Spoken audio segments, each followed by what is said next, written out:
رضا احمد رضا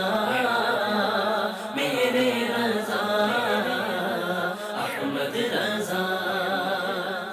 الحمد للہ رب العالمین والصلاة والسلام علی سید الانبیاء والمرسلین اما بعد فاعوذ باللہ من الشیطان الرجیم بسم اللہ الرحمن الرحیم. الصلاة والسلام علیک یا رسول اللہ وعلی آلک واصحابک یا حبیب اللہ. الصلاة والسلام علیک یا نبی اللہ وعلی آلک واصحابک یا نور اللہ.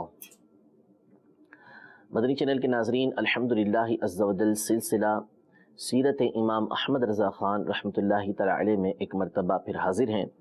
اور اس سلسلے میں ہم امام اہل سنت رحمۃ اللہ تعالی علیہ کی سیرت کے حوالے سے بہت کچھ سننے کی سعادت حاصل کر رہے ہیں. آج کے اور اب سے پہلے کے 3 سلسلوں میں ہم امام اہل سنت کے سفر حرمین کے حوالے سے گفتگو کر چکے ہیں. امام اہل سنت کے مزید جو مکہ مکرمہ سے مدینہ منورہ کی طرف جانے کے بعض واقعات تھے وہ بھی ہم نے سنے تھے. آج بھی انشاءاللہ تبارک و تعالی اسی گفتگو کو کنٹینیو کریں گے، اور ہم یہاں تک سن چکے تھے کہ امام اہل سنت رحمۃ اللہ تعالی علیہ رابغ کے علاقے میں آپ جب حاضر ہوئے تھے، جو مدینہ منورہ سے چند میل کے فاصلے پر ہے، اور وہاں امام اہل سنت رحمۃ اللہ تعالی علیہ پہنچے تھے تو فجر کا وقت ہو چکا تھا، اور جو جمال تھے یعنی جو اونٹ چلانے والے تھے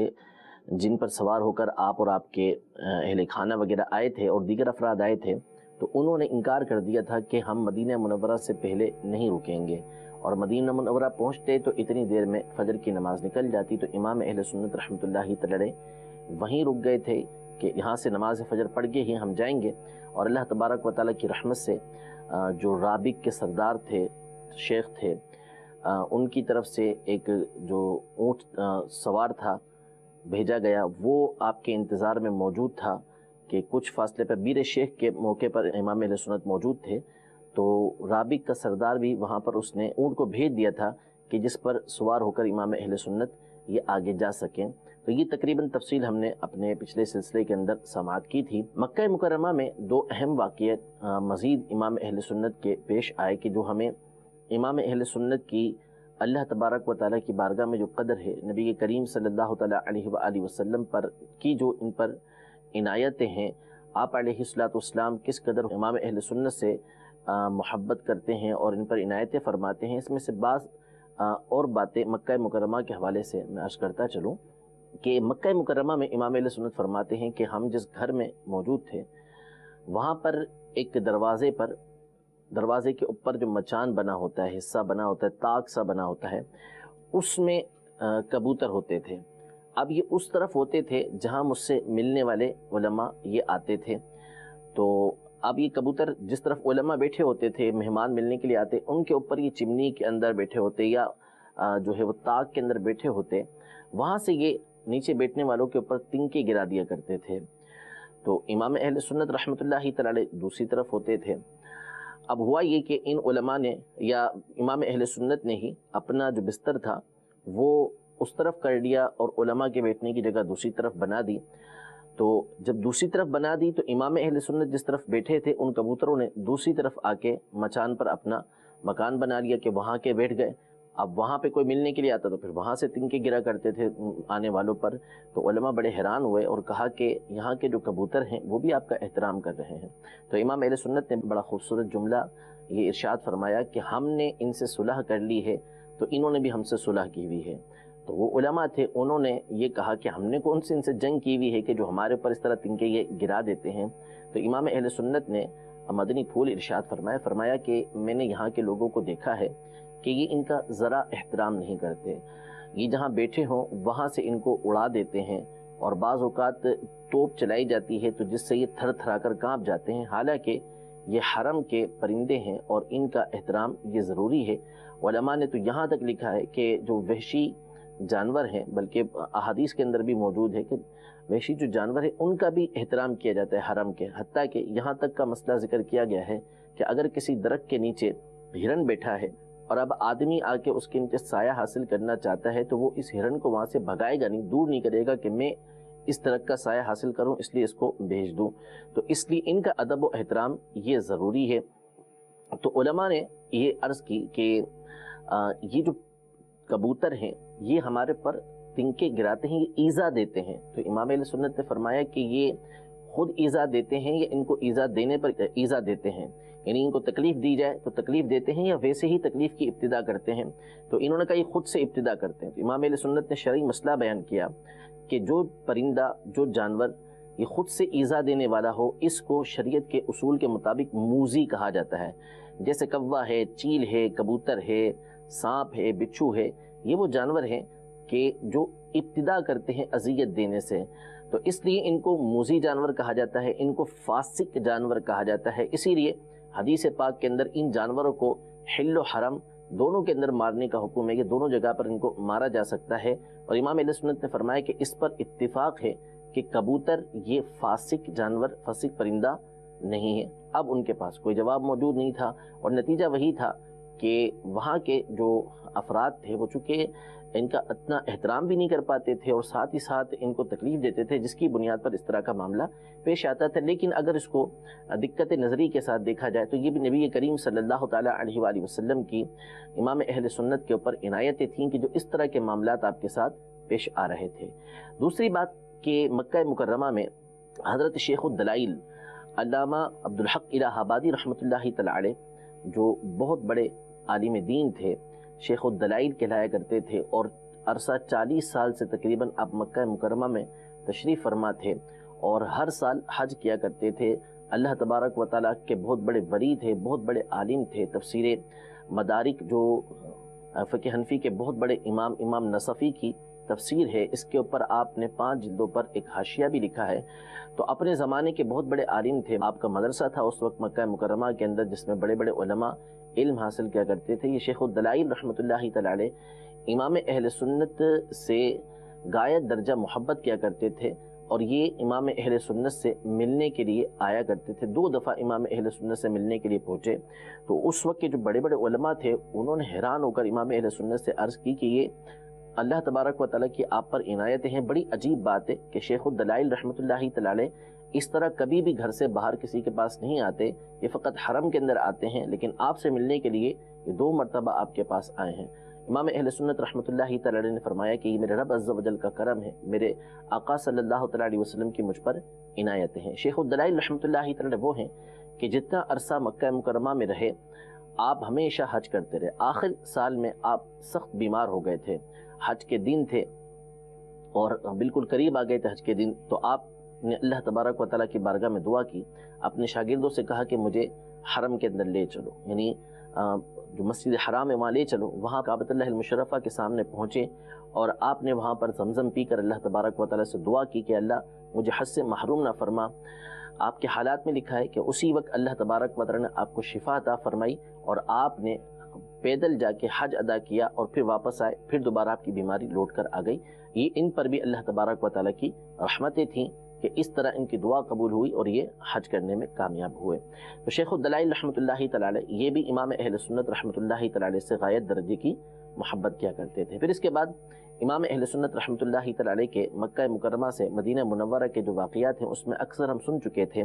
بیر شیخ پر جب امام اہل سنت پہنچے تو آپ فرماتے ہیں کہ اب جو سامان تھا وہ تو پیچھے رابق کے اندر رہ گیا تھا، لہذا بدن پر جو کپڑے تھے وہ میلے ہو چکے تھے۔ مدینہ منورہ اسی حالت کے اندر پہنچے اور اتفاق سے پاؤں کا جوتا بھی کچھ پیچھے نکل گیا تھا، تو ننگے قدم، ویسے بھی اعلیٰ حضرت امام اہل سنت کی عادت تھی کہ آپ مدینہ منورہ کے اندر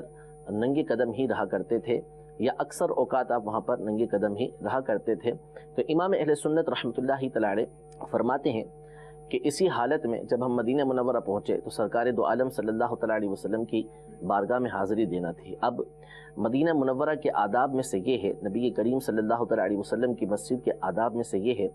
کہ مکہ مکرمہ میں تو یوں تھا کہ جیسے ہی بندہ مکہ مکرمہ پہنچے تو فوری طور پر وہ مسجد حرام میں حاضر ہو،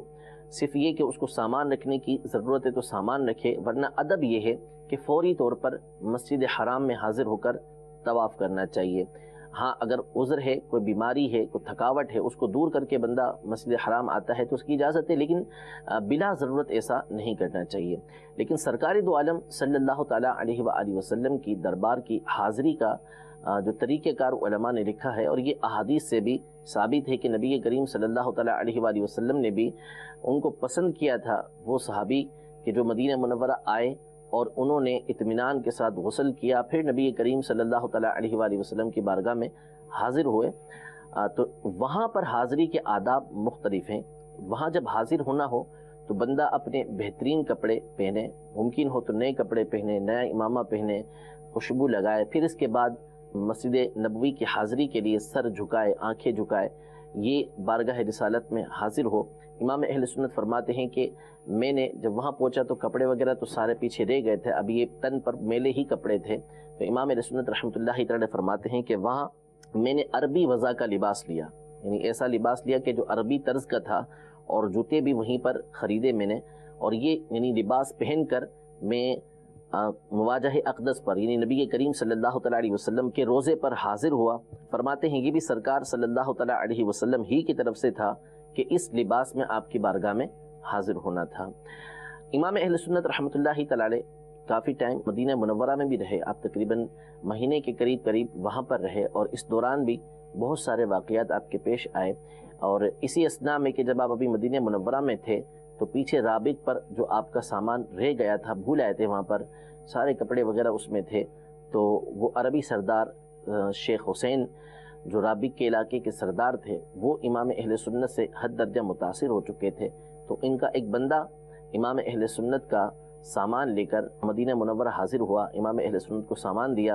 امام اہل سنت فرماتے ہیں کہ میں نے بڑی کوشش کی کہ یہ 10 منزل طے کر کے آیا ہے، میں اس کی اجرت دوں، لیکن انہوں نے صاف منع کر دیا کہ ہمیں شیخ حسین نے منع کیا ہے۔ یہ امام اہل سنت رحمۃ اللہ تعالیٰ علیہ پر اللہ تبارک و تعالیٰ کی رحمت تھی، عنایت تھی کہ جو اس طرح کے معاملات آپ کے ساتھ پیش آ رہے تھے۔ 31 دن امام اہل سنت رحمۃ اللہ تعالیٰ علیہ تقریباً مدینہ منورہ کے اندر رہے، اور وہاں پر بھی کثیر علماء کرام سے آپ کی ملاقات ہوتی رہی۔ مکہ مکرمہ میں جو آپ نے اپنی مشہور کتاب الدولۃ المکیہ لکھی تھی، جس میں نبی کریم صلی اللہ تعالیٰ علیہ وآلہ وسلم کے علم غیب کے حوالے سے آپ نے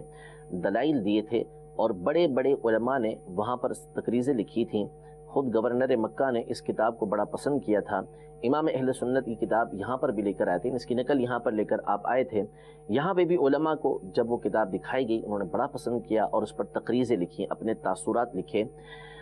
البتہ چونکہ اس کے اندر ایک بحث تھی علوم خمسہ کی کہ جو 5 علم ہیں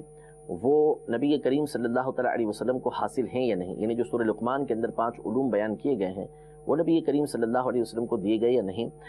اس پر چونکہ بعض علماء انکار کرتے ہیں، تو مفتی شافعیہ علامہ برزنجی رحمۃ اللہ تعالیٰ علیہ جب ان کو یہ کتاب سنائی گئی تو انہوں نے ویسے پوری کتاب پسند کی، لیکن اس مسئلے کے اوپر ان کا اختلاف تھا، تو انہوں نے امام اہل سنت سے اس موضوع پر اختلاف کیا، اور انہوں نے غایۃ المعمول کے نام سے کتاب لکھی۔ اس وقت بھی بعض اعتراض کیے، تو پہلے تو امام اہل سنت نے ان کو جوابات دے دیے جن کا ان کے پاس کوئی جواب موجود نہیں تھا۔ پھر ان کے ایک شاگرد آئے تھے امام اہل سنت کی بارگاہ میں، وہ گفتگو کرنے لگے تو اعلیٰ حضرت امام اہل سنت رحمۃ اللہ تعالیٰ علیہ کے شہزادے مولانا حامد رضا خان رحمۃ اللہ تعالیٰ علیہ نے ان کو جوابات دیے تھے۔ پھر جب انہوں نے رسالہ لکھا غایۃ المعمول کے نام سے، تو امام اہل سنت نے پھر ایک کتاب لکھی ان کے جواب میں، اس کے اوپر ہی حاشیہ لکھا جس کا نام تھا الفیوزات الملکیہ، اور اس میں امام اہل سنت نے ان کے جو بھی اعتراضات تھے سب کے جواب دیے، اور پھر اس کے بعد اپنے ایک بہت بڑی کتاب لکھی انباء الحی کے نام سے، انباء الحی بأن کلامہ المصون عن کل شیء، یعنی اللہ تبارک و تعالیٰ کا جو کلام ہے، یعنی قرآن مجید فرقان حمید، یہ ہر چیز کے بارے میں خبر دینے والا ہے، اس کے اندر ہر چیز کی خبر موجود ہے، ہر چیز کا بیان موجود ہے۔ یہ امام اہل سنت رحمۃ اللہ تعالیٰ علیہ نے کتاب لکھی، اور یہ وہ عظیم الشان کتاب ہے کہ جس میں جہاں علم غیب کے امام اہل سنت نے دلائل دیے ہیں، ساتھ ہی ساتھ عشق رسول کا ایک ٹھاٹھے مارتا ہوا سمندر اس کتاب کے اندر موجود ہے، حتیٰ کہ عرب کے بعض علماء کا یہاں تک قول ہے کہ اگر کوئی اپنے عشق رسول کے اندر اضافہ کرنا چاہتا ہے تو امام اہل سنت کی یہ کتاب انباء الحی کا وہ مطالعہ کرے، یعنی یہ عربی زبان میں کتاب ہے، اگرچہ کہ اس کا ترجمہ بھی ہو چکا ہے۔ اس کے بارے میں ان علماء کا یہ کہنا ہے کہ جو اپنے عشق رسول میں اضافہ کرنا چاہتا ہے وہ اس کتاب کا مطالعہ کرے۔ یہ انباء الحی کے اندر امام اہل سنت کی جو کتاب ہے اس کے اندر یہ گفتگو انباء الحی کے حوالے سے علماء نے یہ ارشاد فرمایا ہے۔ مدینہ منورہ میں امام اہل سنت رحمۃ اللہ تعالیٰ علیہ کی یہ عادت کریمہ تھی کہ آپ صرف ایک مرتبہ آپ کا جانا یہ قباء شریف میں ہوا، اور ایک مرتبہ آپ سیدنا امیر حمزہ رضی اللہ تعالیٰ عنہ کے مزار پہ گئے. یعنی ایک دفعہ قباء شریف گئے کیونکہ نبی کریم صلی اللہ علیہ وسلم وہاں تشریف لے جاتے تھے، اور ایک مرتبہ سیدنا امیر حمزہ رضی اللہ تعالیٰ عنہ کے مزار پہ گئے کیونکہ وہاں پر بھی نبی کریم صلی اللہ تعالیٰ علیہ وسلم تشریف لے کر جاتے تھے. اور باقی سارا وقت امام اہل سنت رحمۃ اللہ تعالیٰ علیہ کا مواجہ اقدس کے پاس گزرا کرتا تھا، وہیں آپ اپنا وقت گزارا کرتے تھے، وہاں سے کہیں اور امام اہل سنت نہیں جایا کرتے تھے. اور یہ اپنی کتاب کے اندر بھی امام اہل سنت رحمۃ اللہ تعالیٰ علیہ نے لکھا ہے کہ جتنا ہو سکے نبی کریم صلی اللہ تعالیٰ علیہ وآلہ وسلم کے دربار اقدس میں بندہ حاضر رہے اور وہاں پر ہی اپنا وقت گزارے. باقی اس کے علاوہ جو دیگر مزارات ہیں ان پر بھی حاضری دینا چاہیے، لیکن اکثر وقت امام اہل سنت فرماتے ہیں کہ نبی کریم صلی اللہ علیہ وسلم کے مواجہ میں ہی گزرنا چاہیے، ان کے پاس ہی